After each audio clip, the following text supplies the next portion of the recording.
Hola, buenas tardes. Somos muy poquitos. ¿Qué tal? Buenas tardes.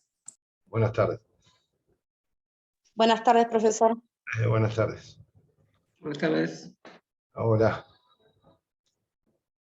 Somos muy pocos. Vamos a esperar 5 minutitos, 7 minutitos más. ¿Están entrando de a poco? Perfecto. Volvemos Está a bien. conectar. Así le damos tiempo a los que van ingresando. Ahora nos vemos un ratito.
Bueno,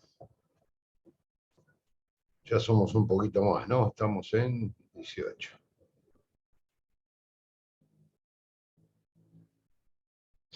Bueno, podemos ir comenzando para no perder tanto tiempo. Habíamos llegado a ver el artículo 193 bis, ¿no? Esto de la participación en una prueba de velocidad o de destreza con vehículo automotor, con todos los problemas que eso traía, ¿no? Fíjense que si lo relacionamos esto con el bien jurídico tutelado, sigue siendo la seguridad pública o seguridad común, el capítulo comienza diciendo delitos contra la seguridad del tránsito y de los medios de transporte y de comunicación. Seguridad del tránsito, esta fue la idea original en el artículo 193 bis, pero se construyó un tipo penal que castiga al conductor, que pone en riesgo, que crea una situación de riesgo para la vida o la salud, mejor dicho, la integridad física en general de las personas, mediante la participación en una competencia de esta naturaleza no autorizada, ¿no? Con lo cual daría la sensación de lo que se quiere proteger ahí es la vida o la integridad física de las personas, más que la seguridad del tránsito. Es más, la disposición original del artículo 193 bis, recuerden, decía que esta participación en esta competencia debe hacerse mediante la utilización de un vehículo automotor, lo que generaba algún tipo de dudas, más que nada cuando se producía quedaban excluidas las motocicletas, las motonetas, en principio, ¿no? Entonces se creyó que era conveniente, que era mejor utilizar la expresión vehículo con motor, en vez de vehículo automotor, para no limitarlo a los coches, digamos, para que se entienda. Y se utilizó la expresión vehículo con motor.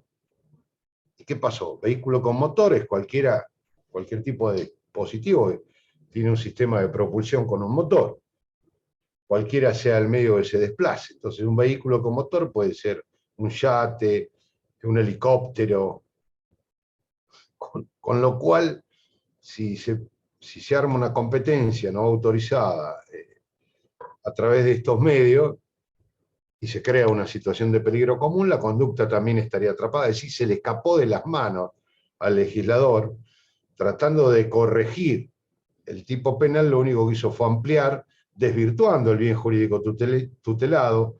Ya no es la seguridad del tránsito, se refería al tránsito vehicular, lógicamente, pero bueno, esto es demostrativo de que las expresiones en derecho penal tienen que ser precisas, ¿no? Debe ser prudente el legislador a la hora de seleccionar los vocablos que van a formar parte de un tipo penal, porque si no puede pasar, como en este caso, una ampliación excesiva que desvirtúa completamente el sentido de la norma, mucho más que está construida a la inversa, porque el delito es crear una situación de peligro mediante el mismo texto lo dice, mediante la participación, es decir, que es el medio comisivo.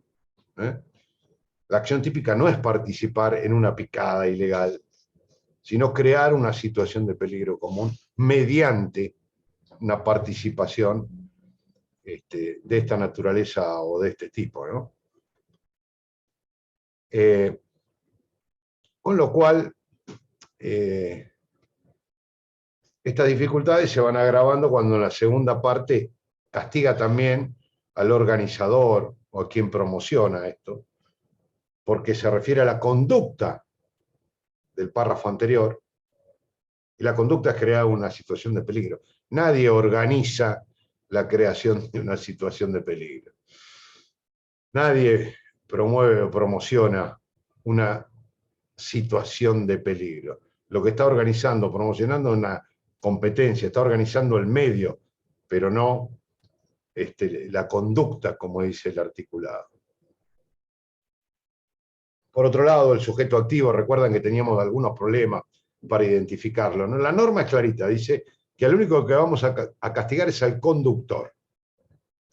Se supone que si se trata de una competencia de destreza o de velocidad, una picada, hay más de un vehículo. No se puede competir contra sí mismo. O sea, el tipo penal no se daría si un sujeto excede la velocidad, como charlábamos el otro día. A lo sumo podrá ser una contravención, pero una competencia de destreza o de velocidad implica la participación de más de un vehículo con motor. Tampoco se puede computar como competencia que el sujeto vaya acompañado, y ahí nos remite al problema del copiloto, del acompañante, y decíamos, ¿qué pasa? ¿Es sancionado o no? Primero habíamos visto, porque acá se castiga al conductor, repito. ¿Qué pasa si en una competencia hay un conductor y un acompañante? Cada uno va con un acompañante. ¿Es responsable? Bueno, no como autor, seguro. El problema es determinar si es un partícipe. El partícipe en realidad contribuye al hecho dolosamente del autor, ¿no es cierto? Todo partícipe quiere contribuir a un hecho delictivo. Con lo cual es dudoso. En principio, digamos, no podría ser un partícipe, porque no está contribuyendo a la creación de un peligro, simplemente está contribuyendo. Este es el error conceptual que genera el legislador, ¿no? Porque lo que está participando es en la competencia, no en la creación del riesgo. Pues no tiene absolutamente ni el dominio del hecho, ni contribuye a la creación del riesgo. Pero bueno, por otro lado diríamos, pero escúcheme, si está castigado el organizador, el que promociona, o incluso el que posibilita mediante la facilitación del vehículo, sabiendo que va a ser utilizado en este tipo de actividades, sería lógico castigarlo también como partícipe. ¿Cuál queda un margen de duda muy amplio ahí, muy amplio, como para castigar al acompañante? Poníamos el ejemplo el otro día también de qué pasa con el resto, con el otro conductor o los otros conductores, que quedarían al margen de la punibilidad, completamente al margen. Y la norma quiso satisfacer un pedido, un reclamo de un grupo de personas que pedía mayor sanción, una legislación ordenada del tránsito, castigo para determinadas conductas. Pero creo que esta no es la manera, y menos la ubicación sistemática del tipo penal, ¿no? Por otra parte, fíjense, si el tipo penal es crear una situación de riesgo, desde el punto de vista subjetivo, debe estar abarcado por el dolo. ¿No es cierto? O sea que desde la perspectiva del tipo subjetivo, el autor debe obrar dolosamente respecto de la creación del riesgo. ¿Qué hipótesis podría presentarse donde un sujeto quiere crear el riesgo a través de una picada? Que participa de una picada ilegal lo que quiere ganar, más si hay apuestas de por medio. No quiere crear un riesgo. A lo sumo, ustedes me podrán decir, bueno, pero se representa la posibilidad y no obstante, consciente o asiente el resultado. Con lo cual tendríamos un tipo subjetivo en este delito, en el 193 bis, que se satisface únicamente con dolo eventual, pero no con dolo directo. Es una cosa extraña. Fíjense cómo cambia la utilización de las palabras, cómo le cambia el sentido al delito. Porque, reitero, el delito no es participar en una picada creando un riesgo con ello, sino al revés, crear un riesgo mediante la participación en una picada ilegal. Y esto nos complica el campo subjetivo. Yo diría que es casi imposible que alguien actúe con dolo directo de creación de riesgo. Es más, ya no sé si estaríamos en torno a esta figura o más cerca del título 1 que en este título. Yo creo que el legislador pensó que lo delictivo era participar en una picada, lo demuestra la redacción del párrafo segundo, y que con eso se generaba un riesgo, y por eso se lo castigaba al autor de esa conducta. Entonces creo que hay una mezcla y una confusión entre dolo eventual, culpa, dolo directo por parte del legislador, que ha creado un tipo penal realmente inentendible y fuera de lugar. Pero bueno, esto ya lo vimos más o menos en la clase pasada, las críticas que se formulan a este articulado, la pésima redacción, la deficiencia en la técnica legislativa es notable, y cuando sucede esto, normalmente se produce el efecto contrario, es decir, la inaplicabilidad de la figura. Cuando, además, se le encomienda al derecho penal solucionar problemas que no son propios de su ámbito, porque esto no deja de ser una infracción de naturaleza contravencional. Digamos que la selección punitiva primaria tiene que estar en manos de las agencias administrativas locales. Es decir, la municipalidad es la que tiene que controlar absolutamente este tipo de situaciones, ¿no? A través del derecho administrativo sancionador, y no recurrir al derecho penal para resolver este tipo de conflictos.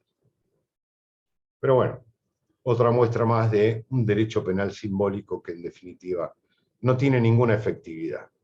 Por lo general, lo único que causa es desazón, desánimo en los operadores del sistema y las víctimas, pues lógicamente existe el problema, y las víctimas de este tipo de situaciones, que se van a ver reflejados, inmersos en un proceso penal que no termina en nada, que tiene una serie de falencias como las que acabamos de mencionar, que terminan por jugar a favor del imputado, lógicamente, por colocar una situación de hecho dentro de un sistema penal que garantiza, ustedes saben muy bien, por el derecho constitucional, una serie de derechos por el inculpado que terminan favoreciéndolo.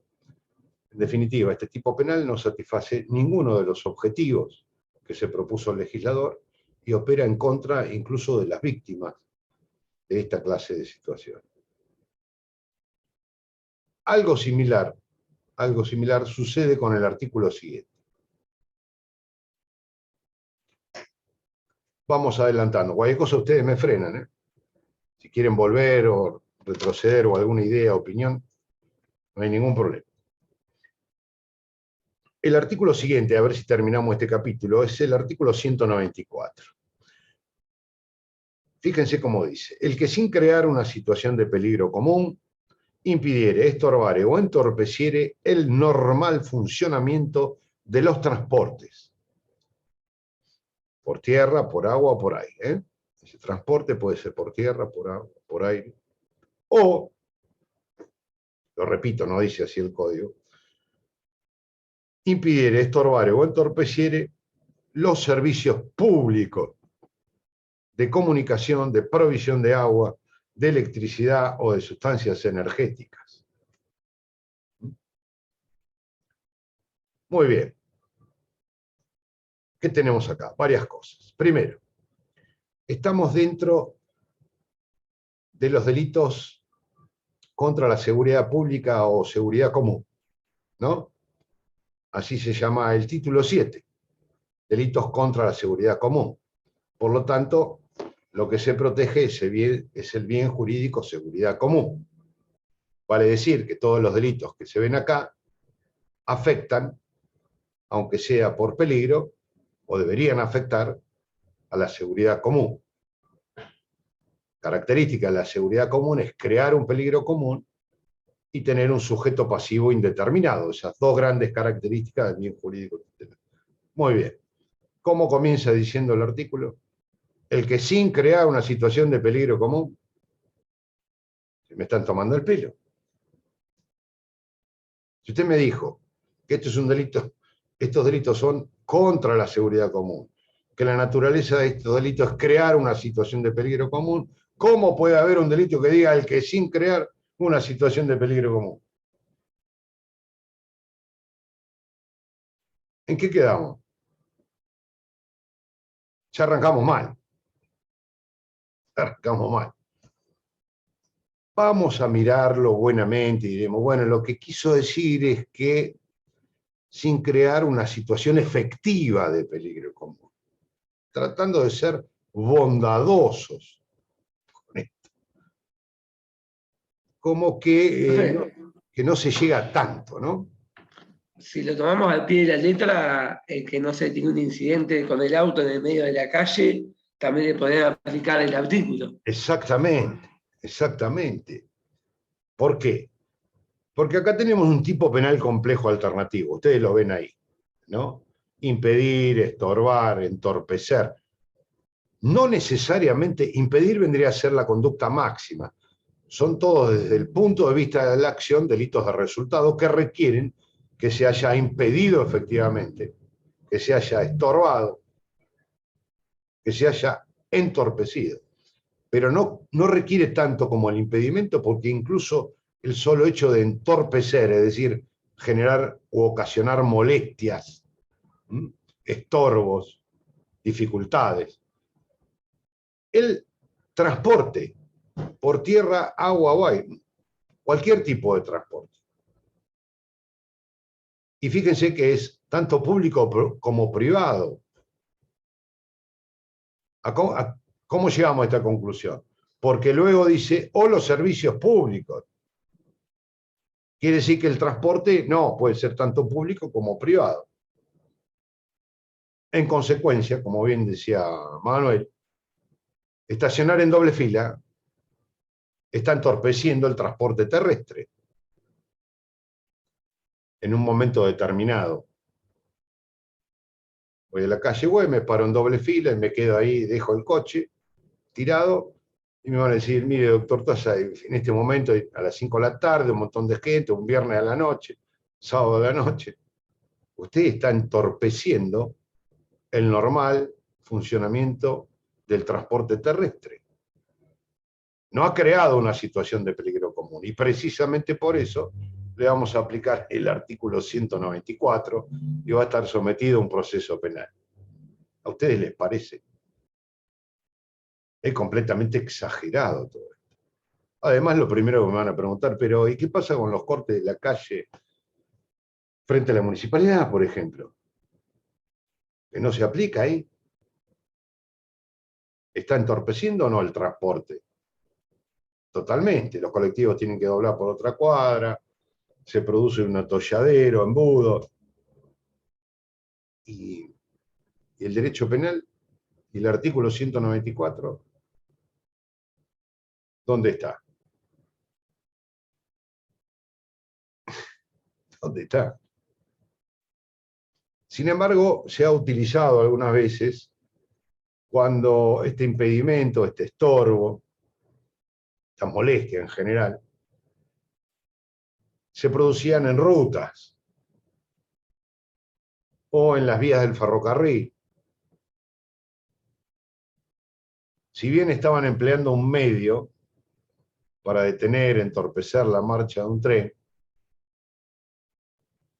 no se había generado una situación de peligro común y por eso se aplica o se aplicaba en algunos supuestos esta figura.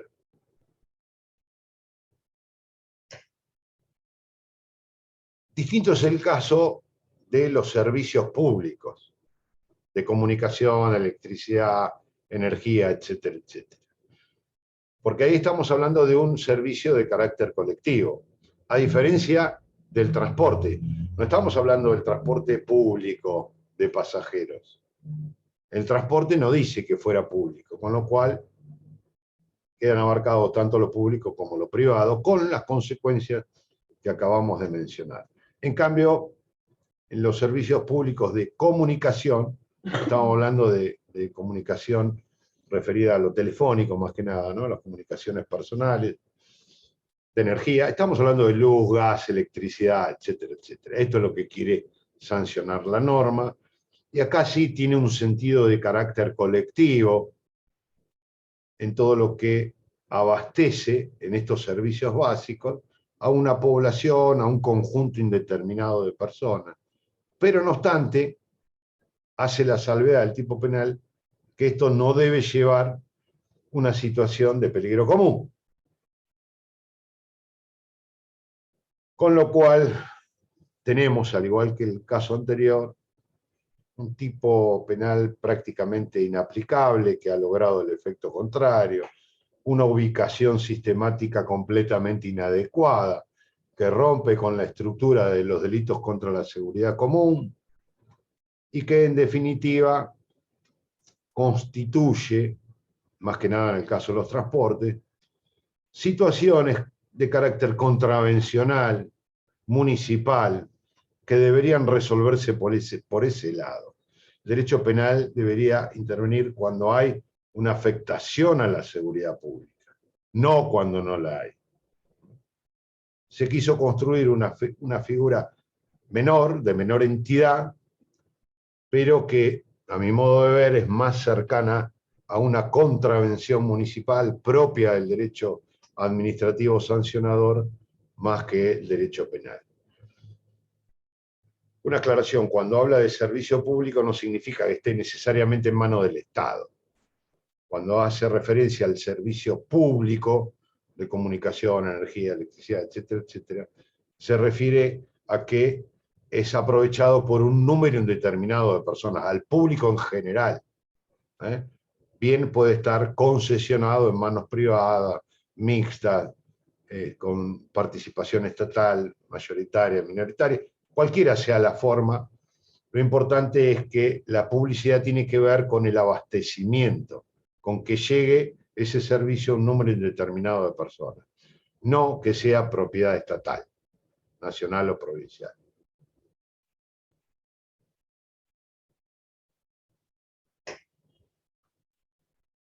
Bien, con lo cual, hasta ahora lo que estamos viendo son delitos prácticamente inaplicables, propio más de el derecho de faltas, ¿no?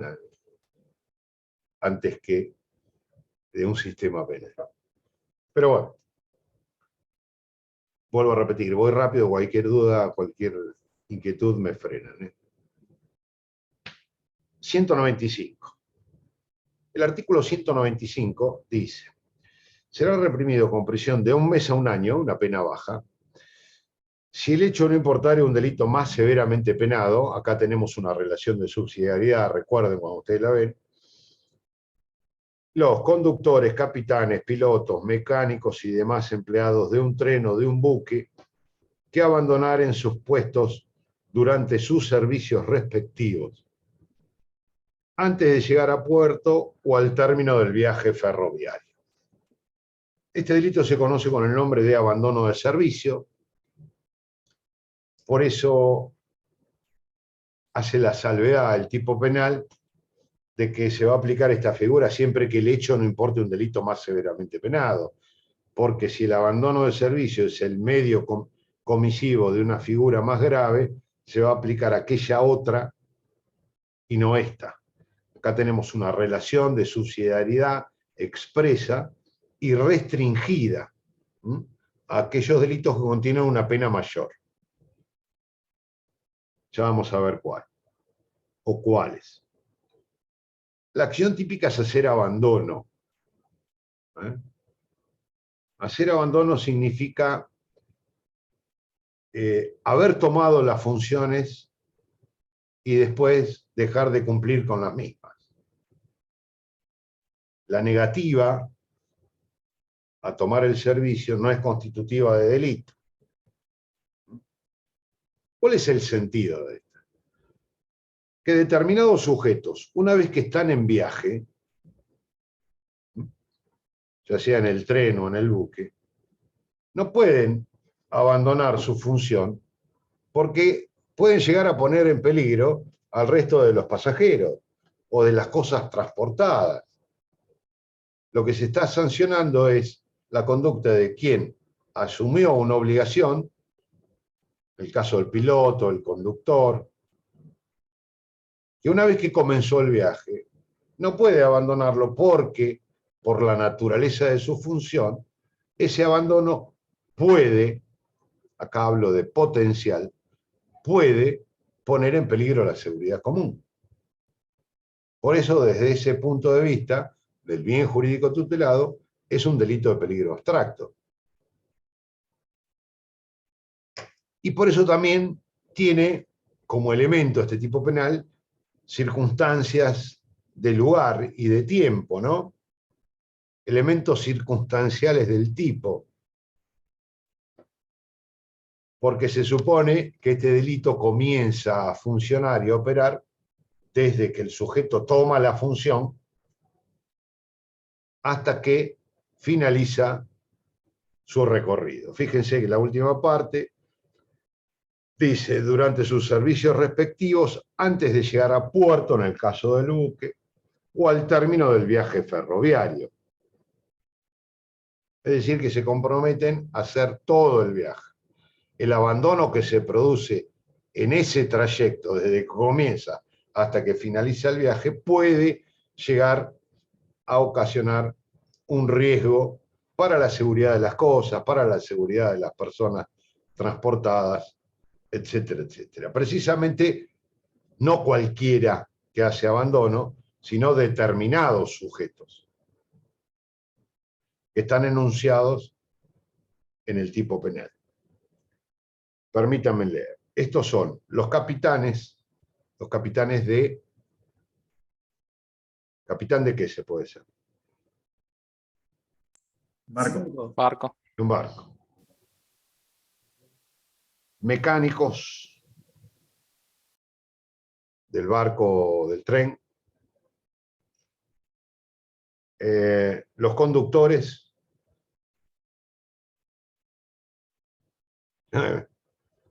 Los conductores.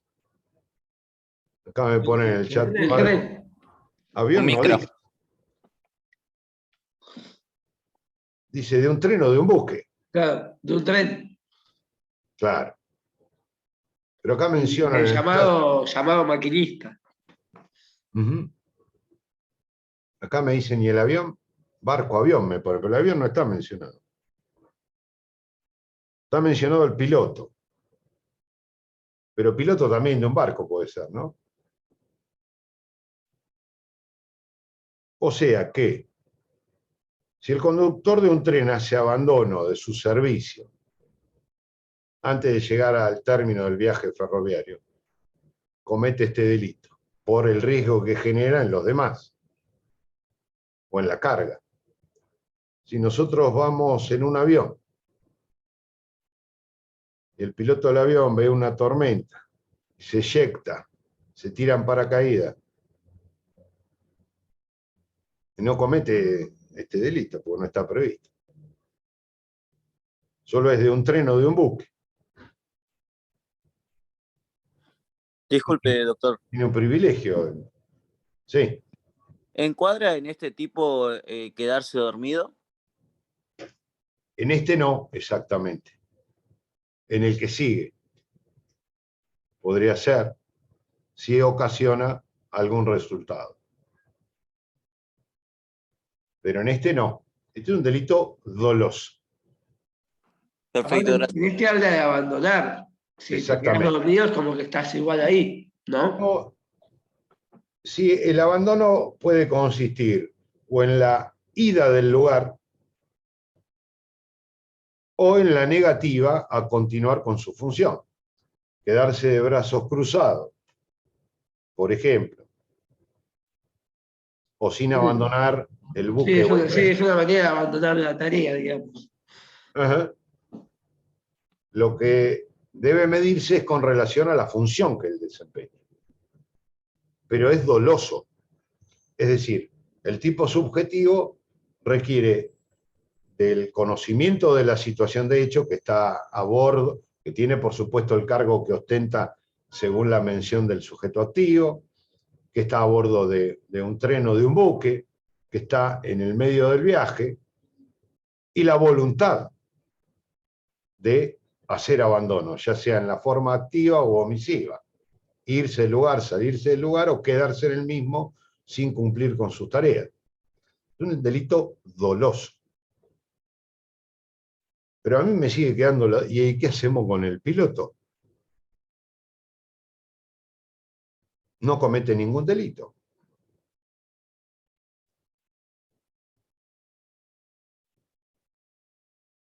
Vamos a suponer, caso práctico. Yo soy piloto de avión, Mar del Plata, Córdoba directo.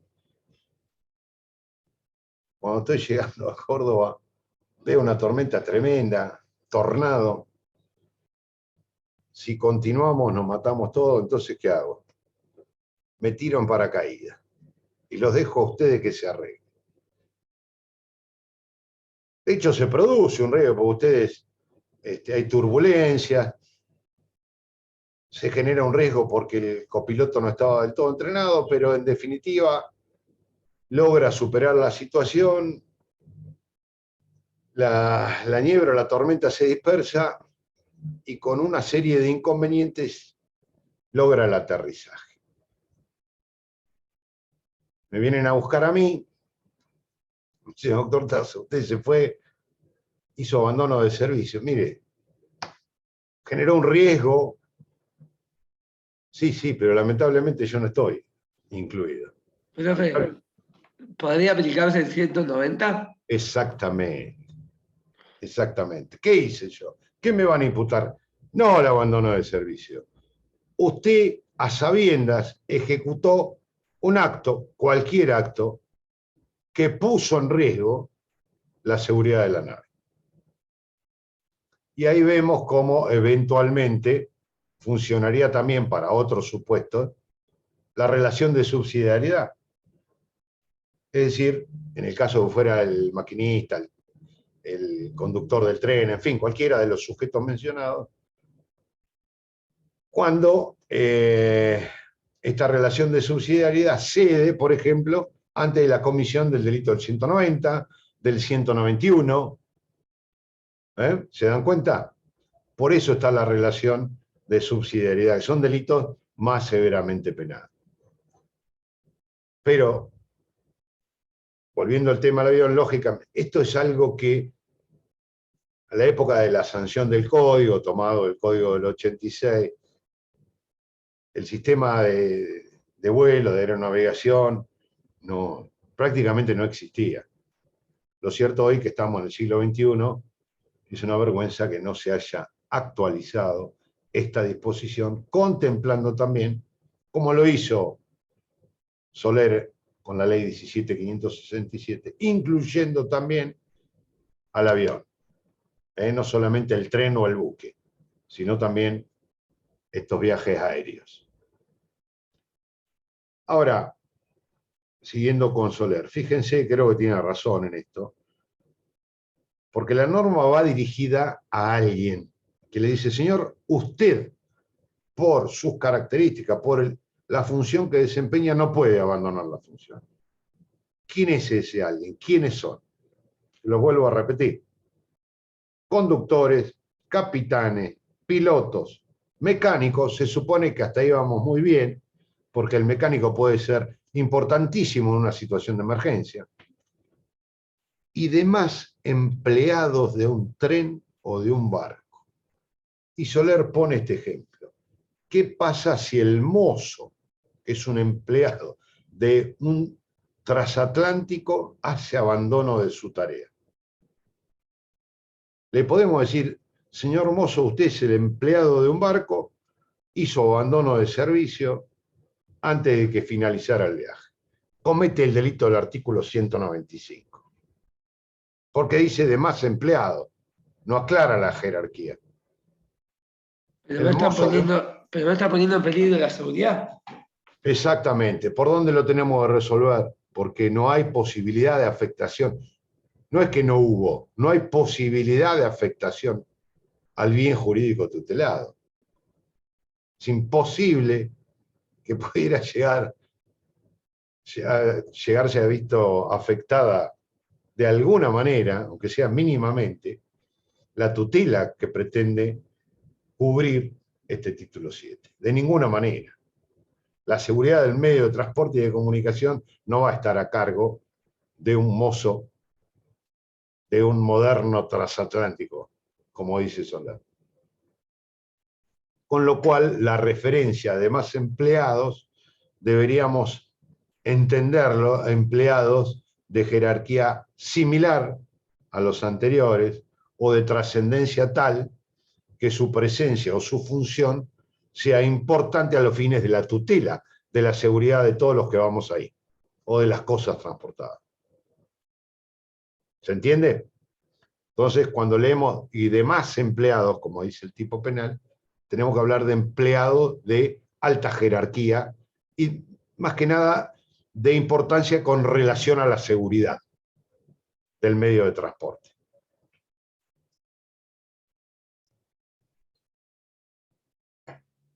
Bien, lo que me preguntabas anteriormente tiene que ver con la forma culposa. Quedarse dormido puede llegar a ser visto como un defecto, ¿no? de la voluntad, en el deber de cuidado. Lógicamente, pasa, creo que más a menudo, no sé si ahora tanto, pero ha pasado muchísimo. Creo que sí. Se los leo, ustedes se van a dar cuenta. Es el artículo siguiente, el 196. Dice, será reprimido con prisión de 6 meses a 3 años el que por imprudencia o negligencia o por impericia en el arte o profesión o por inobservancia de los reglamentos u ordenanzas causare un descarrilamiento, naufragio u otro accidente aéreo previsto en este capítulo.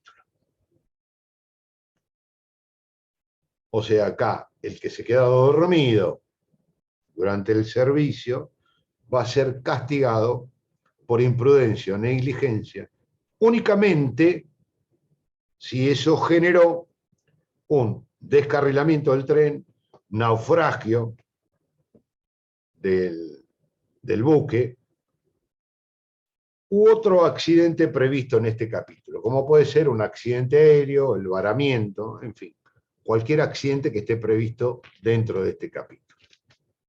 O sea, se tienen que dar todas esas condiciones. Se queda dormido el guardabarrera del tren, ¿y qué pasa?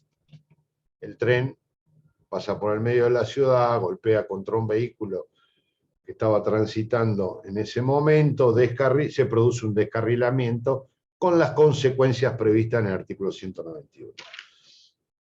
Al guardabarrera que se le va a imputar la comisión del artículo 196 en función del 191, inciso segundo o inciso tercero, depende de las consecuencias materiales o lesivas para la vida de las personas, según como haya sucedido. ¿Se entiende? El anterior era un delito doloso. El sujeto quería abandonar. Lo hacía dolosamente. El que se queda dormido está abandonando su servicio. Por esa sola circunstancia no comete el delito imprudente. Únicamente ustedes saben que casi todos los delitos culposos requieren de un resultado. ¿No es cierto? En principio no hay delitos culposos de peligro.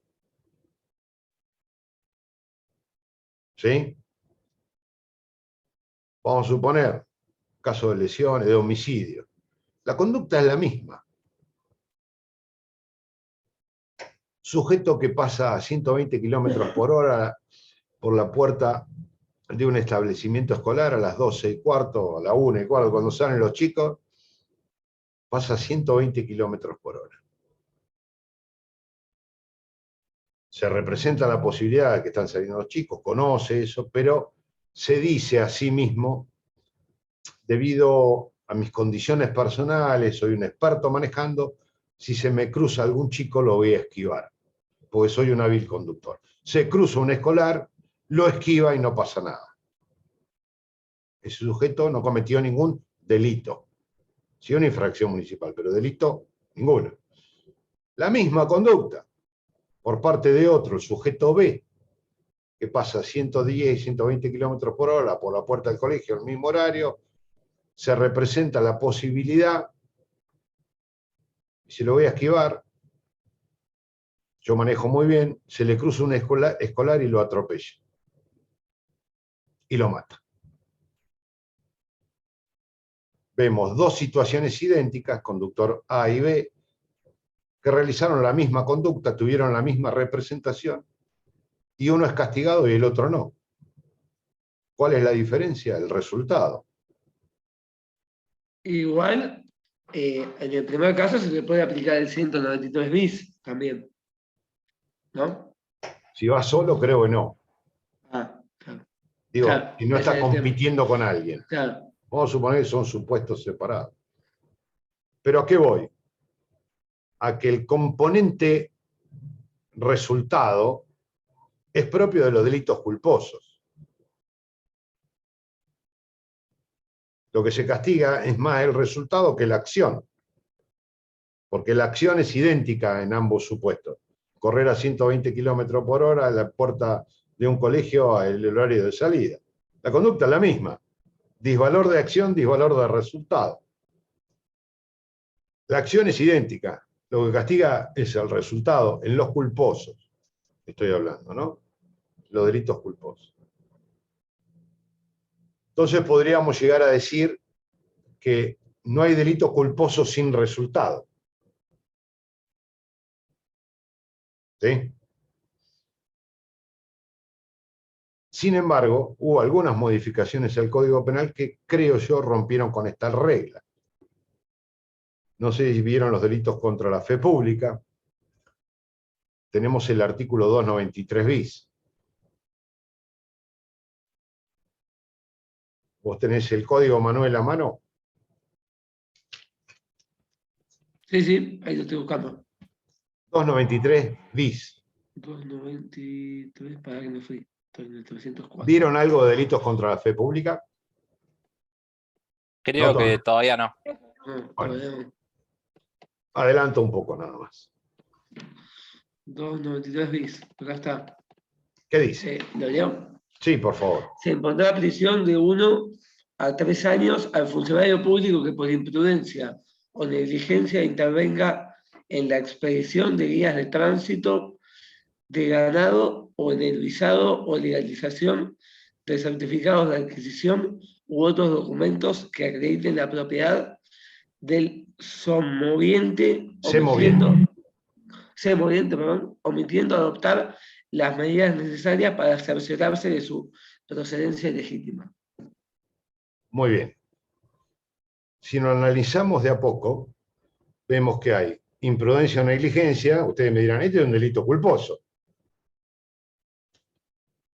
¿Cuál es la acción típica? Debería estar expresado en el subjuntivo del plural, en el modo, el mismo modo que matare, apoderare. Sin embargo, no. ¿Cuál es la acción típica? Intervenir en la expedición. Intervenir en la expedición. Claro, intervenga, dice. En realidad tendría que haber dicho interviniere, pero bueno, vamos a dejarlo tranquilo un poco al legislador. Está bien, no vamos a ser tan puntillosos. Debería. Ya estaba llegando al final del código, estaba cansado. Sí, más o menos. Esto tiene que ver con el abigiato, es otra cosa, ¿no? Pero bueno, la acción típica vendría a ser intervenir, omitiendo, cuando vemos el endo, estamos hablando de un gerundio, es decir, es el medio comisivo. En infinitivo del plural, modo subjuntivo, interviniere, debería haber dicho. Pero bueno, la acción típica es intervenir. O sea, alguien que por imprudencia o negligencia interviene omitiendo cumplir con todos los recaudos legales. Es decir, no controla las guías de tránsito de ganado. Funcionario público, ¿no? Los certificados de legalidad, etcétera, etcétera. ¿Y qué resultado? ¿Con qué resultado? ¿Qué perjuicio ocasionó? Es más, a lo mejor intervino omitiendo esos recaudos, pero el ganado estaba perfecto. Igual se lo castiga, porque el tipo penal no contiene ningún resultado. O sea, el artículo 293 bis rompe con la regla de que no hay delitos culposos sin resultado. Ahí tenemos un caso de un delito culposo sin resultado alguno. Es más, es un delito culposo de peligro abstracto. O sea, un engendro que yo creo que si los prácticos y los posglosadores se levantan, que fueron los que sentaron las bases de la falsedad, del delito de falsedad, donde uno de sus principios es no hay falsedad sin dolo. Falsita sin dolo no postes comissi, decían los prácticos. No puede existir un delito de falsedad material o ideológica si no es cometido con dolo. Es un principio básico que lleva 1500 años, roto por el legislador argentino que dijo vamos a crear un tipo penal de esta naturaleza, rompiendo con toda una tradición histórica a nivel mundial, por lo menos de Occidente, que quiebra este principio básico y elemental. ¿Cómo va a haber una falsedad culposa? No existe, es incompatible con la existencia misma de las cosas. Sin embargo, nuestros legisladores van a la vanguardia de todo. Y dijeron, nosotros sí, vamos a crear un tipo penal culposo sin resultado y dentro de un delito que no admite dolo, pero lo vamos a crear igual. ¿Qué pasó? Esta reforma, no me quiero extender sobre esto porque si no perdemos mucho tiempo, está enmarcada dentro de lo que es el delito de abigeato.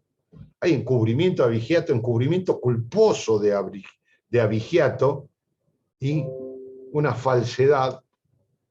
Perdón que se me están disparando otras páginas.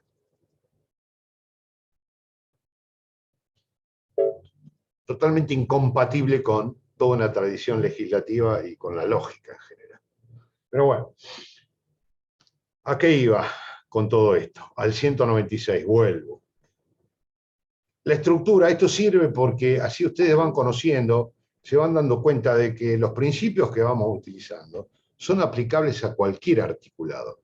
Una vez que manejamos herramientas, podemos corregir, arreglar, interpretar, primeramente, cualquier tipo penal, independientemente de su ubicación sistemática. Nos sirve para esto. En cuanto a la estructura de este, especialmente, digo, la regla general, salvo esa excepción, otro caso de injerto jurídico, ¿no? 293 bis, es que todo delito culposo necesariamente debe ocasionar un resultado. Por eso vuelvo al tema, quedarse dormido, si esto implica un abandono de servicio o no, no importa. Lo importante es lo que se castiga la imprudencia o negligencia en la medida que se ocasione un resultado. No cualquier resultado. Fíjense que el tipo penal dice el que por imprudencia o negligencia ocasiona un descarrilamiento, un naufragio y no cualquier accidente, sino un accidente previsto en este capítulo, como puede ser, se los pongo a modo de ejemplo, el varamiento o un accidente aéreo. ¿Por qué se los digo así genéricamente? Porque dio lugar también a muchas interpretaciones. Esto de accidente. Así que pasaba si el guardabarrera se quedaba dormido, la máquina sigue, el tren sigue, y embiste a un vehículo provocando nada más que daños en la parte delantera del rodado. Es un accidente, no hay ninguna duda. Pero tenemos que aplicarle este artículo. Es un accidente de los previstos en este capítulo, la rotura del guardabarro, el tren delantero de un vehículo, ¿o no? Es decir, ¿cuál es la magnitud del accidente? Bueno, esto dio lugar incluso a jurisprudencia que no es del todo pacífica. Creo que lo más lógico es exigir que sea, como dice el texto, un accidente de los previstos en este capítulo. Es decir, limitado al descarrilamiento, naufragio, varamiento o desastre aéreo. Pero bueno. Por supuesto, sí. No sé quién me habló. De acuerdo a mi interpretación,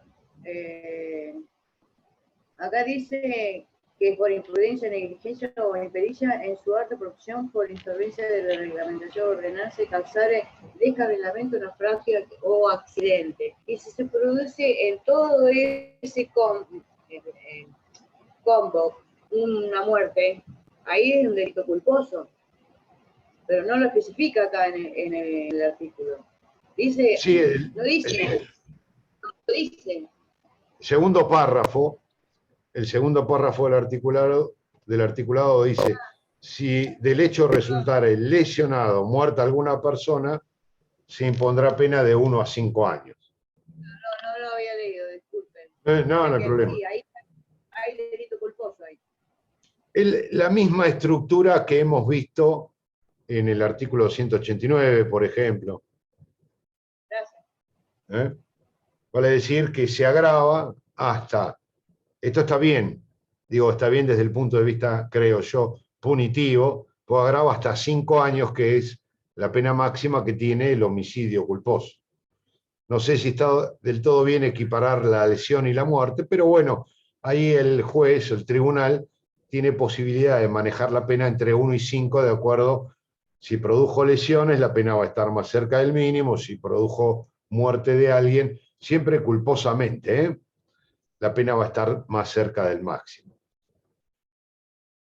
Con lo cual, la primera parte queda exclusivamente para aquellos casos en donde se produce un estrago que es de carácter material, digamos. Descarrilamiento, naufragio u otro accidente de los previstos en el capítulo, como puede ser el varamiento, que está previsto en este capítulo, el desastre aéreo, que está previsto en este capítulo, y hasta ahí no más. No obstante, tengo que aclarar que algunos fallos jurisprudenciales lo han hecho extensivo a cualquier accidente en la medida que tenga cierta magnitud o volumen, como para decir que ha comprometido la seguridad pública. Pero ya podría llegar a ser una interpretación extensiva. El código es muy clarito. Accidente previsto en este capítulo. Lo que pasa es que no quiero entrar en detalle, porque si no, es muy interesante el tema. Y por ahí perdemos mucho tiempo en algo que a ustedes por ahí no les interesa, sirve para la interpretación, pero es más técnico. Esto tiene que ver un poco con la historia. Cada vez que estudiamos un tipo penal, siempre es importantísimo, en realidad no tanto la historia, sino la genealogía del tipo penal, como dice Zaffaroni. Es decir, de dónde viene y por qué viene. En la versión original del código, esta figura culposa venía a continuación de la dolosa, más que nada del tema de ferrocarriles, que estaba tomado del código italiano de 1889, de 1930. Entonces, el delito doloso, como ustedes recordarán, era desde otra estructura, poner en riesgo la seguridad del ferrocarril. Agravar la penalidad si se causaba descarrilamiento, ¿sí? Y más grave si ocasionaba lesiones o muerte. Y luego la modalidad culposa a continuación de lo que era el transporte acuático fundamentalmente y el terrestre, con lo cual la referencia en el culposo, en el código italiano, estaba referido al desastre, vamos a suponer el desastre aéreo, al acuático y al del ferrocarril. ¿Se entiende? Era como una correspondencia entre el delito doloso y el delito culposo. Estaba a continuación en nuestro código original, que estaba tomado de ahí, y luego las sucesivas reformas hicieron que apareciera en el lugar que está ahora. Y esto es lo que da lugar a diversas interpretaciones con respecto a esta última frase u otro accidente previsto en este capítulo. Los hago así muy sintético, para que por lo menos se entienda por qué aparece en la disposición. Bueno, aparece con estas modificaciones a raíz de las sucesivas reformas del Código Penal sin tener en cuenta sus antecedentes y el sentido de la norma, qué era lo que intentaba proteger y el por qué. Ustedes verán que todo esto, creo se habrán dado cuenta y coincidirán conmigo, en que necesita una actualización y una modificación urgente, urgente. Mucho más con la sociedad actual, digo la sociedad en general, una sociedad de riesgo, de pleno funcionamiento de transportes de toda clase. Estamos viviendo en una sociedad de riesgos, hay otra velocidad, hay otras condiciones que hacen a la seguridad que debemos tener no solo en la elaboración de productos, sino fundamentalmente en las comunicaciones, ya sea tanto viales, terrestres, aéreas, acuáticas, en donde se pone, la conducta puede poner, la conducta asumida por alguien, ya sea dolosa, culposa, pone en riesgo, puede poner en riesgo una multiplicidad de bienes, una multiplicidad de vidas. Y a medida que van creciendo las sociedades, estos riesgos se incrementan. A medida que, además, es necesario contar con mayor cantidad de transporte, necesitamos contar con mayor seguridad, o al menos, desde un punto de vista punitivo, me refiero, no quiero entrar en temas que escaparían a lo que es nuestra materia, adecuar el tipo penal a la actualidad de las sociedades en general, y fundamentalmente la sociedad argentina, ¿no? Lo cierto es que ha quedado este capítulo como una serie de disposiciones desactualizadas, desperdigadas, en un capítulo segundo que quiso ser reformado y trabajar sobre la seguridad del tránsito vial, que no ha dado plena satisfacción a todo esto, como ustedes verán, lógicamente, ¿no? Pero bueno, a pesar de lo importante que es, porque es uno de los bienes jurídicos más importantes, esto es la seguridad de todos. Es la seguridad de todos. Si bien no estamos individualizados, porque no es un ataque individual a la persona, es un ataque a la colectividad.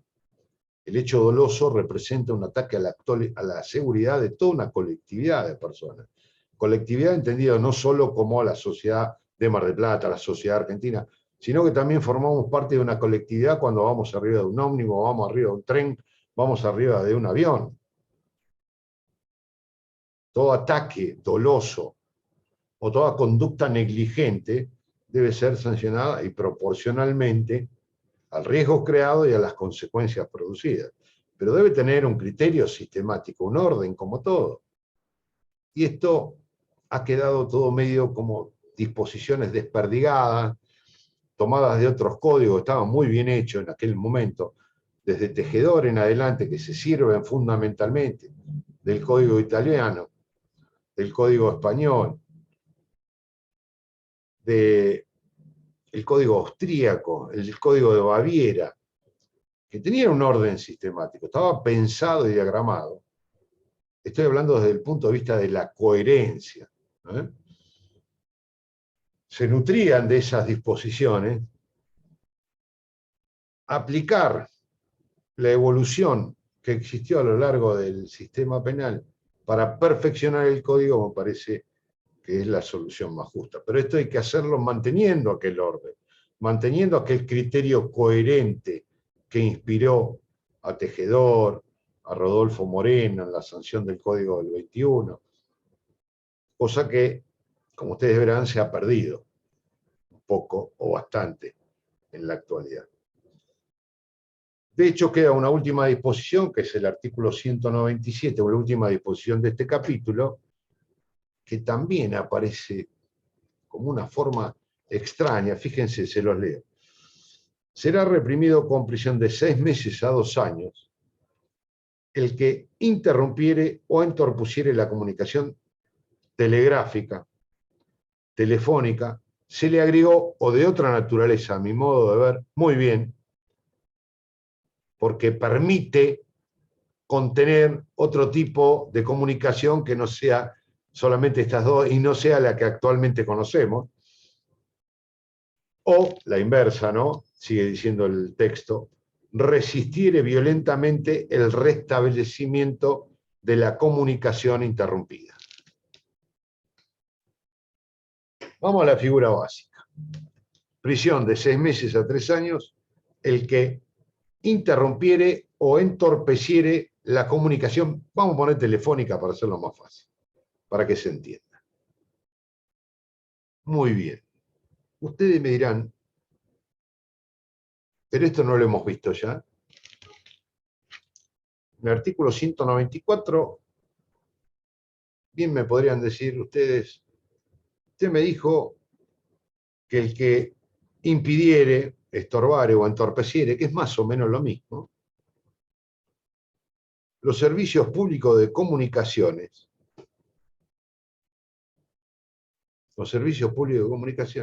tendrá una pena por el artículo 194 de 3 meses a 2 años. Y me vuelve a decir que el que interrumpiere o entorpeciere la comunicación telefónica tiene una pena acá de 6 meses a 2 años. ¿Está repetido? Pero acá me habla de lo público, habla de lo colectivo, privado y público, ¿no? Bien, ustedes me dirán, bueno, esto quiere decir que protege las comunicaciones privadas. Pero si fuese así, ¿qué hace dentro de los delitos contra la seguridad común? No, tiene que haber otra diferencia. ¿Qué otra? Una con la cual comenzamos el 194. A la inversa, te diría yo. Ustedes me podrán decir, no, doctor, usted está equivocado. El ¿Debe crear una situación de peligro, sí o sí? Claro, el 194 dice el que sin crear una situación de peligro. En este caso debe aplicarse para el que creare. Para el que crea una situación de peligro común. Y, ¿no es cierto? Esa sería la gran diferencia existente. En este hay peligro común y en el otro no. Porque acá no excluye la situación de peligro común como en el anterior, como en el 194. Pero vuelvo a la observación que hacía, creo que Manuel. Y si yo lo que interrumpo o entorpezco la comunicación de alguien en particular y no de una colectividad, cometo este delito. No dice nada que debería ser. Y no porque... No, profe. Pero No no es un peligro común. Perdón. El sentido era desde un punto de vista, en una situación política, social, histórica muy importante, que utilizan a veces algunos grupos, cortar las comunicaciones de una colectividad. Ese era el sentido, esto es lo que querían castigar. Dejar sin comunicación a una parte de la sociedad, a una determinada colectividad de personas. como parte de un mecanismo ilícito de actuación. ¿No es cierto? Pero vuelvo a lo mismo, quedó descontextualizado del resto de las disposiciones y de hecho se planteó porque hubo muchas denuncias de gente que decía, mire, a mí a veces me llaman por teléfono y me dejan descolgado y me interrumpen el servicio de comunicación telefónica. 24 horas, 48 horas. Y alguna jurisprudencia dijo, bueno, es delito del artículo 197, pero no porque se está interrumpiendo o entorpeciendo una comunicación telefónica privada, sino que no permite que otros se puedan comunicar con esa persona, con lo cual hay un estorbo generalizado o colectivo y el hecho encuadra en el artículo 197.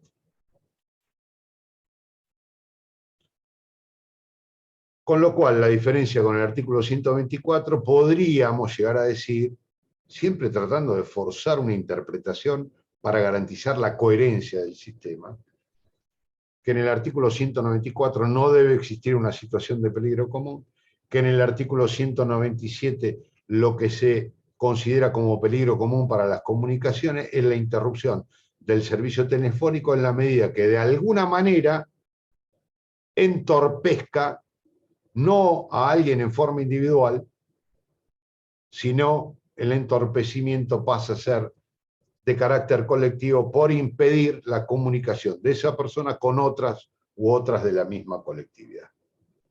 Una interpretación cuasi forzada. Otros tribunales dijeron este tipo de llamados que hacían, que a veces los descolgaban del fijo, ¿no? Estoy hablando de comunicaciones de teléfono fijo más que nada, son meras molestias que no alcanzan a la categoría de delito.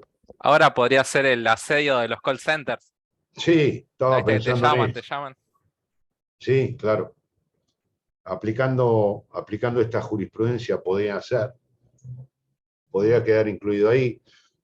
Cosa que también me parece una exageración, ¿no? Considerarlo como un delito contra la seguridad pública, cuando esto tendría que resolverse por otros carriles, como por ejemplo a través de la defensa de los derechos del consumidor, las defensorías del pueblo, en fin, actuaciones de carácter administrativo con una sanción de tipo administrativo más que punitivo, ¿no? Creo que ahora había el proyecto ese Me Llamás, no me acuerdo cómo era. Igual nos estábamos desviando del tema, pero que vos denunciabas a la empresa que te estaba llamando y no podían llamarte, y si te volvían a llamar se les aplicaba una multa, creo que era. Sí, claro, esas alternativas en lo personal me parecen fantásticas, ¿no? Porque yo también las sufro, no es que estamos ajenos a todo esto.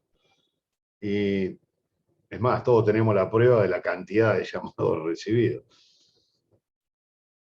Pero, digo, independientemente de esto, me parece que es elevar demasiado el nivel como para que aparezca el derecho penal trabajando sobre esto cuando se puede corregir por otros carriles. Más en esta era tecnológica, ¿no? Donde queda todo absolutamente asentado, comprobado, y la actuación administrativa eficaz y rápida por encima del derecho penal. Pero les vuelvo a repetir, hubo jurisprudencia que así consideró que este tipo de llamadas incesantes o cuando le colgaban y lo dejaban incomunicado a alguien, aunque sea a un solo individuo, representaba una afectación al medio de comunicación por cuanto impedía no solo al sujeto comunicarse con los demás, sino a la inversa, los demás comunicarse con él, entorpeciendo de tal modo el normal funcionamiento de este servicio. Quizá un poco exagerada, pero bueno, jurisprudencia al fin. Caso diferente, el que llamaba, y por ahí escuchábamos un rosario de insultos que eventualmente la jurisprudencia consideró que podrían ser injurias, pero no delito, ¿no? Con lo cual, vuelvo a repetir, terminando un poco con esta figura y con este capítulo, urgente modificación, al menos de este capítulo 2 del Código Penal, porque si lo pasamos en limpio queda muy poco, casi nada, de contenido punitivo realmente, si queremos que el derecho penal sea eficaz, ¿no? y coherente. La segunda parte tiene que ver, fíjense que esto demuestra un poco lo que vengo diciendo, cuál era el sentido de crear un tipo penal de esta naturaleza.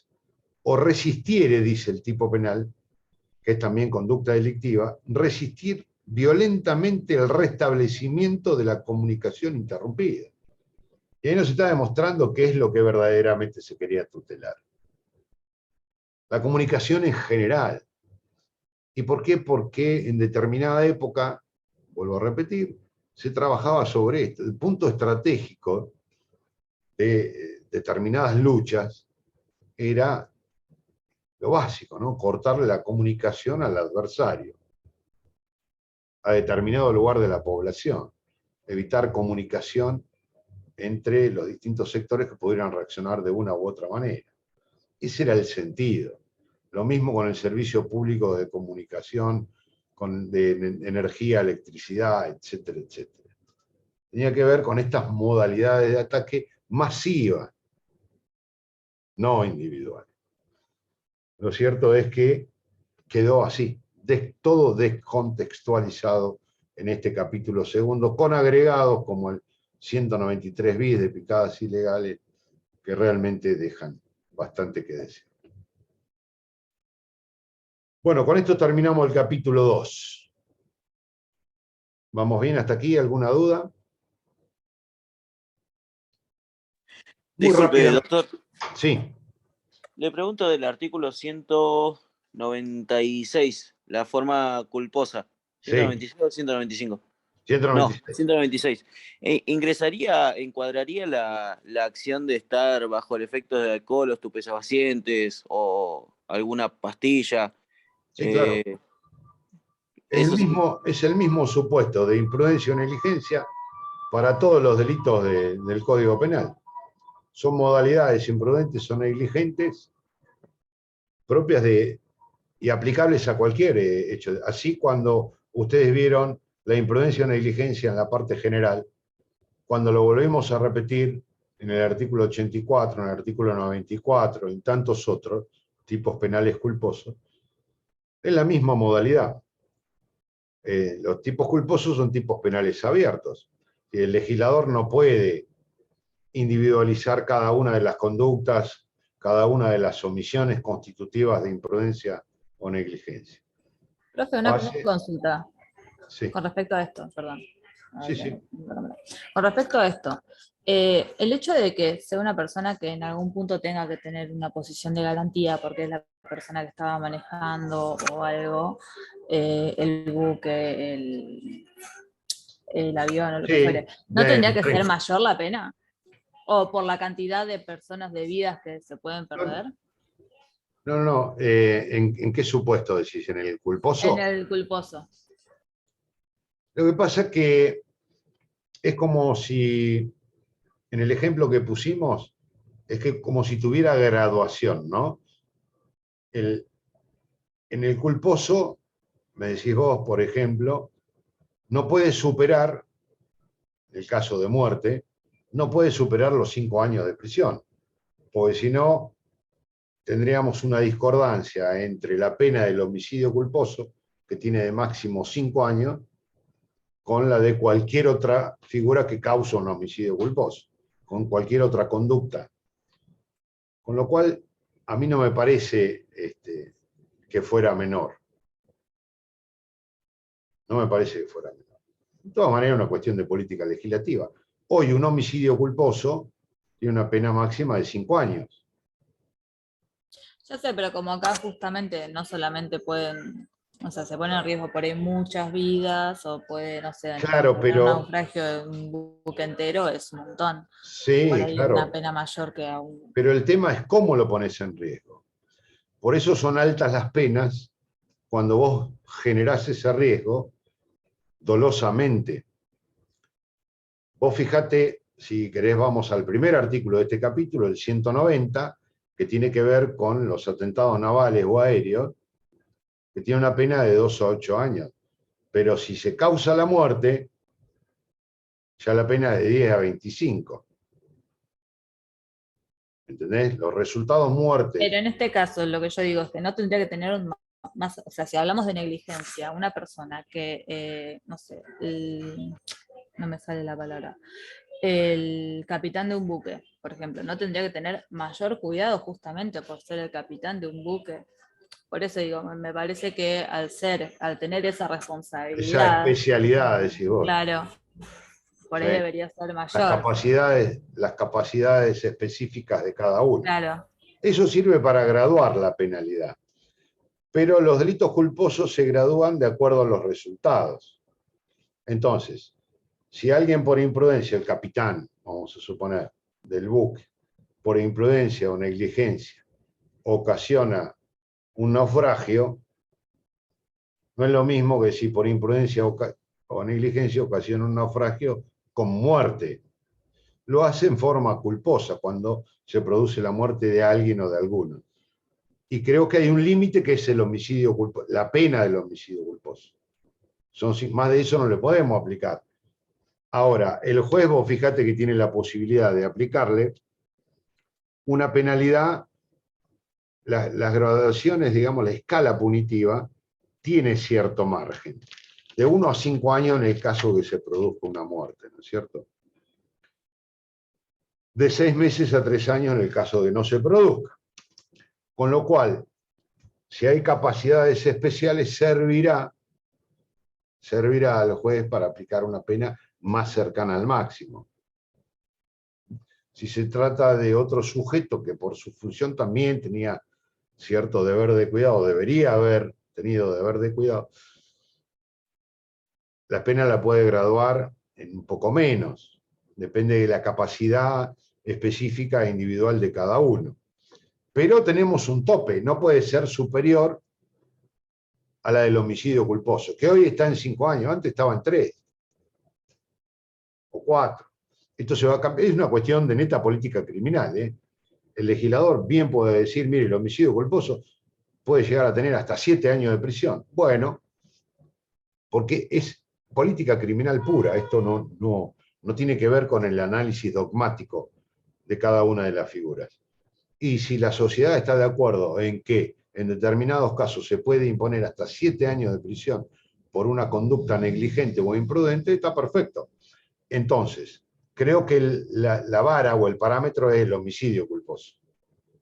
El del 84, digo, más allá que sea con automotor, sin automotor, vehículo con motor o como fuere. Entonces, todas las demás figuras que por imprudencia o negligencia se cometan y contengan un resultado de muerte, no van a poder superar los 7 años de prisión, en el ejemplo que te di. Hoy lo tenemos en 5. Y yo creo que no puede salirse de ahí. Si se sale sería incongruente. Ahora, vos me decís, a mí me parece mejor ponerle 7, que debería estar 7 años, la muerte culposa por la capacidad individual del sujeto, por lo que fuere, es perfectamente atendible y discutible, pero es propio de política legislativa, criminal, ¿no? Alguien te podrá decir, no, me parece mucho, yo estoy de acuerdo con una pena menor.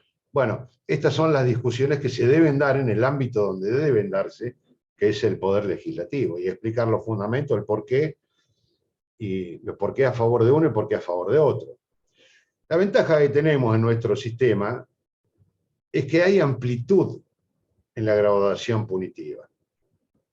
Hay cierta amplitud. Fíjense nomás el homicidio culposo, 8 a 25 años. Ustedes saben lo que es pasar 8 años en prisión. Una enormidad. Imagínense 25. Entonces, el juez tiene que tener mucho cuidado al momento de aplicar la pena. No es una cuestión numérica nomás. Hay que medir una serie de circunstancias, todo tiene que ver más allá de las condiciones atenuantes, los agravantes, las circunstancias particulares y generales de los artículos 40 y 41 del Código Penal que presentan un panorama para graduar la penalidad. Hay un momento donde hay un arbitrio, no digo que haya arbitrariedad, sino un arbitrio como facultad del juez para imponer una pena. Y esta ventaja, creo, a mi modo de ver, que tiene nuestro Código Penal. La amplitud entre el mínimo y el máximo, por lo general, es grande, es amplia, y le da cierto margen al juez para, de acuerdo a las circunstancias particulares del caso, aplicar más cerca del mínimo o más cerca del máximo. Pero es perfectamente entendible y discutible, pero esto debe hacerse en el ámbito del Poder Legislativo, establecerlo como una cuestión de política criminal. Hasta ahora lo defiendo porque es coherente, es decir, el 196 en su grado máximo, es decir, un accidente culposo con muerte no puede ser superior a un homicidio culposo. Tienen el mismo máximo. Creo que es coherente. Puedo decir, ¿lo podemos subir? Perfecto. ¿Lo podemos bajar? Perfecto. Discutámoslo en el legislativo. Pero perfectamente es una opinión más que respetable desde el punto de vista personal. Pero bueno, ya no se excede el análisis dogmático. Creo que no se rompe el principio de proporcionalidad en esto de coherencia, más que nada. Pero bueno, si tenemos 5 minutos más, le doy 2 parámetros que hay que tener en cuenta para el artículo siguiente, que tiene que ver con la piratería. Son 5 minutitos más y terminamos. Ustedes van a ver un artículo muy largo, muy extenso, el 198, que contiene 7 posibilidades de piratería. Es raro ver en un código penal tan específico el diagramado de lo que es un delito, ¿no? En este caso el de piratería. ¿Por qué? Porque algunas legislaciones está contemplada en su sistema comercial, en otros está contemplado en el sistema civil con sanciones para este tipo de cosas o leyes especiales, y otros fundamentalmente lo dejan librado los tratados internacionales. Nuestro código utiliza un esquema, como les decía, un diagrama muy puntilloso para determinar qué casos son de piratería. Los principales son los 3 primeros. En el 198, inciso primero, tenemos la piratería naval, en el segundo la aérea, y en el tercero es una usurpación, pero se lo llama piratería impropia. Estas son las 3 grandes modalidades. Les reitero, igual, todas están reguladas por tratados y convenciones internacionales, con lo que es muy difícil que se aplique nuestro orden interno, porque intervienen muchos factores o puntos de conexión en este tipo de situaciones y no siempre la legislación argentina es la aplicable, máxime cuando ha suscrito tratados internacionales que regulan la materia. Pero veamos qué dice muy sintéticamente nuestro Código Penal. Como les decía, el primer caso, 198, inciso primero, la piratería naval. ¿En qué consiste? Practicar en el mar o en ríos navegables algún acto de depredación o de violencia contra un buque o contra personas o cosas que en él se encuentren. Esta es la acción típica. Practicar actos de depredación o violencia contra cosas, personas, que se encuentran en el buque. Agrega un elemento normativo de carácter negativo, ¿no? Sin estar autorizado por alguna potencia beligerante o excediendo los límites de una autorización legítimamente concedida. Si yo les pregunto, ¿quiere decir que si alguien tiene autorización, no comete el delito, ¿no? Porque dice, va a ser delictivo siempre que no esté autorizado por alguna otra potencia. Si no está excediendo esa autorización, no. Hay que tener en cuenta eso, ¿no? Muy bien, o sea que una potencia, o sea, otro Estado le puede dar una autorización al autor de actos de depredación o violencia. Claro, dice cuando están en guerra, sería. O dice beligerante, que sería. Potencia beligerante.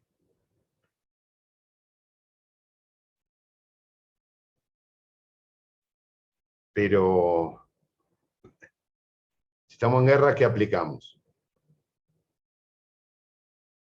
Las convenciones de Viena, no la ley argentina. Pero esto no requiere necesariamente que estemos en guerra. Bueno, es un delito contra la seguridad. En situaciones que no son de guerra, ¿un Estado puede dar autorización para practicar estos actos? En la Constitución Argentina lo tenía Yo previsto. creo que se refiere a, en el caso de, no sé, de una fuerza pública, No. ¿no? No sé, la En- prefectura está autorizada, por ejemplo, a atacar un barco si no responde a las Sí, pero acá es peticiones. practicar dolosamente actos de depredación o de violencia. Y la Constitución del 53 lo preveía. ¿Cómo se llama esto? Autorizaciones que un Estado daba, unas patentes daba. Se llamaba patente.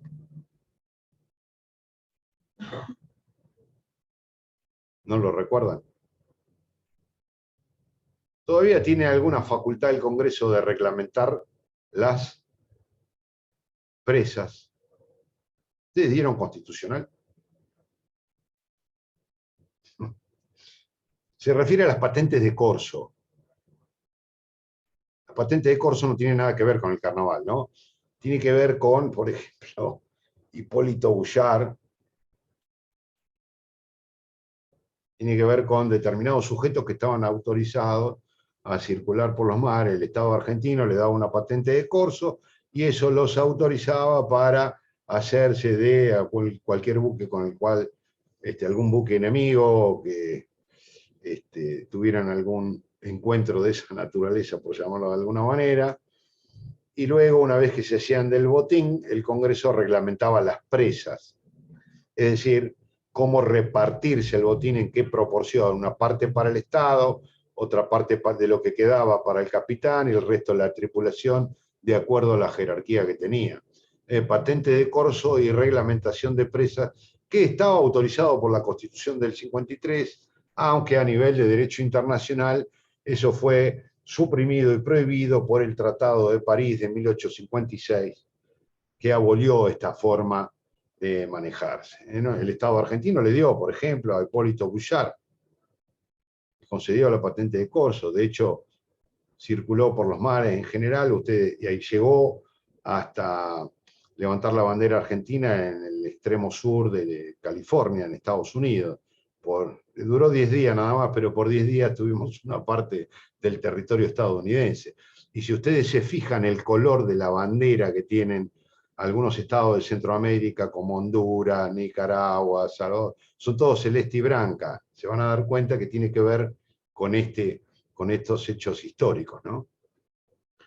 Bueno, pero al margen de lo histórico, por eso le digo, siempre es importante saber de dónde proviene el tipo penal, conocer un poco la historia, aunque sea a grandes rasgos, del porqué de esta situación. Esta última parte de la disposición queda prácticamente derogada por los tratados internacionales, lo mismo que en las situaciones bélicas, donde se aplican las convenciones de Viena respecto de los prisioneros, de las cosas, en fin, el tratamiento de los mismos. Con lo cual el delito sería practicar en el mar o ríos navegables actos de depredación o de violencia con respecto al buque, a las personas o las cosas. Hay un elemento circunstancial del lugar.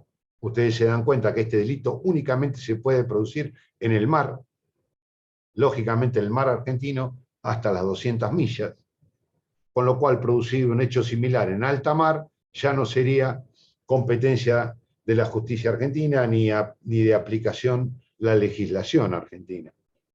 Tiene que ser en el mar o en los ríos navegables. Los ríos navegables pueden ser los internos o en los internacionales, lógicamente en la parte que atraviesan nuestro territorio. Solamente ahí se puede dar la comisión de este delito. ¿Qué volumen debe tener? Esto es lo importante, porque es practicar actos de depredación. Depredación es el pillaje, el saqueo a gran escala. Por lo general va acompañado de destrozos, es un saqueo generalizado. Si yo le robo el reloj a alguien en alta mar, en el mar argentino, a bordo de un barco, no voy a cometer este delito. Eso no es un caso de piratería. Si yo practico actos de violencia, le pego una trompada a mi compañero de camarote por una discusión, no estoy, por más que esté en el mar argentino, por más que esté arriba de un buque, no estoy cometiendo el delito de piratería. Para que haya piratería, el acto tiene que ser depredación o de violencia colectiva generalizada, de modo que comprometa la seguridad indiscriminada del sujeto pasivo indeterminado. Un mero hurto o robo casual, por más que vayamos en un buque, en el mar, en ese lugar, no va a ser constitutivo de este delito si no tiene la entidad o la magnitud que está señalando la acción típica con relación al bien jurídico tutelado. Lo mismo sucede, la estructura típica es exactamente igual con relación al inciso segundo. La misma conducta, nada más que esto es a nivel aéreo, no es respecto del buque.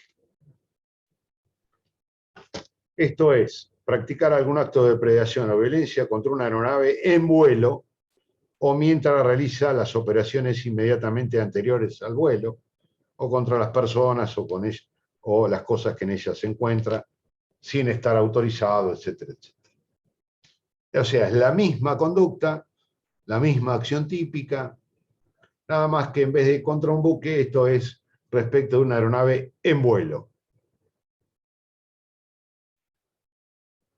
O mientras realiza las operaciones inmediatamente anteriores. Esto es la carga de las personas, de las cosas, abastecimiento del combustible inmediato. Lo importante es que haya una conexión temporal entre la operación inmediata anterior y el despegue, ¿no? Porque una aeronave está en vuelo, según el código aeronáutico, desde que aplica su fuerza para el despegue hasta que finaliza el recorrido del aterrizaje. No obstante, Argentina ratificó convenciones internacionales, como en este caso creo que era la de Roma, en donde tienen otra concepción. Algunas convenciones internacionales consideran a la aeronave el vuelo desde que cierran la puerta para el despegue, no desde antes de que encienda el motor, por decirlo rápidamente.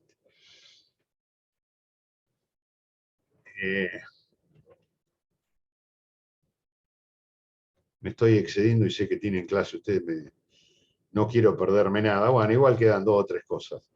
Las vemos, lamentablemente el lunes tenemos feriado. Con lo cual esto lo pasaremos para el jueves que viene. Mi idea era ver rápidamente los delitos contra la salud pública. No sé si vamos a llegar en una clase. Si ustedes pueden ir adelantando mejor. Y hacer unas breves referencias al sistema de la ley de drogas, la ley 23737, porque forma parte de los delitos contra la salud pública. La ley 23737.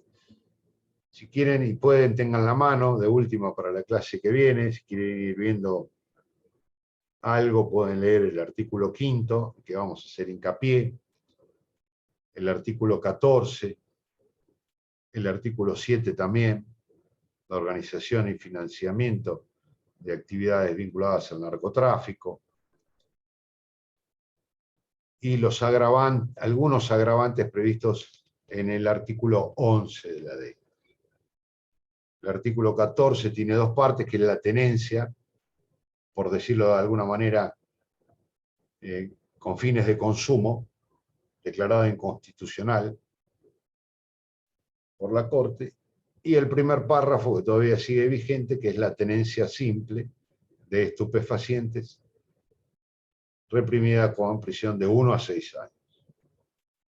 Vamos a ver cómo juegan con otras tenencias que hay dentro del artículo 5º, que es la tenencia con fines de comercial o de comercialización, y las figuras delictivas, que nada más que eso, para tener una idea, aunque sea somera, del funcionamiento de los artículos más importantes de la ley. Si quieren ir leyéndola, con que vean del artículo 5º al 14, está perfecto. Fundamentalmente el 5º entero, el 7º, el 11 y el 14. Son todos importantes, lógicamente, pero estos son los más trascendentes o los más habituales.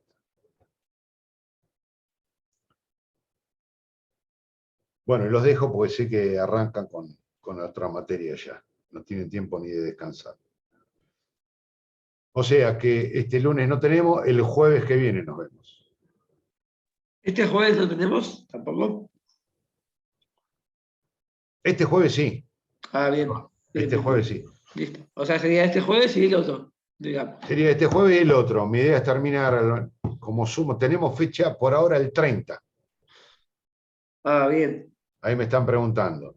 Tenemos una primera fecha que es el 30. Estamos viendo la posibilidad de estirarlo unos días más. Bien, perfecto. Si es que coincide, esto lo maneja el centro de estudiantes como órgano coordinador, digamos, para que a nadie le perjudique que tenga una fecha en el mismo día o inmediatamente después o antes. Pero bueno, en principio el 30. Vamos a ver si podemos lograr unos días más. Entonces, entre este jueves y el jueves que viene, mi idea es terminar con todo el título 7, es decir, los delitos contra la salud pública y la ley de drogas. Si quieren ir adelantándolo, vayan leyendo todo eso. Claro, ahí alguno comenta que le queda pegado a otro. Sí, algunos tienen parcial de antes, otros el mismo día, otro el día después. Pero no se preocupen porque eso lo coordina el centro de estudiantes que tiene la fecha de todos los parciales. O sea, no vamos a postergar en perjuicio de nadie. Si hay alguien que no le va la fecha, la mantendremos el 30. Pero si se puede, la vamos a estirar un poquitito. Como para dar más contenido de clase, que ustedes puedan satisfacer alguna duda o alguna inquietud al respecto. A nosotros nos da igual, pero se hace muy corto este segundo bimestre. Bueno, vamos a estar al tanto de las novedades. En principio nos vemos este jueves. Muchas gracias. profe, Gracias a ustedes. Nos vemos la próxima.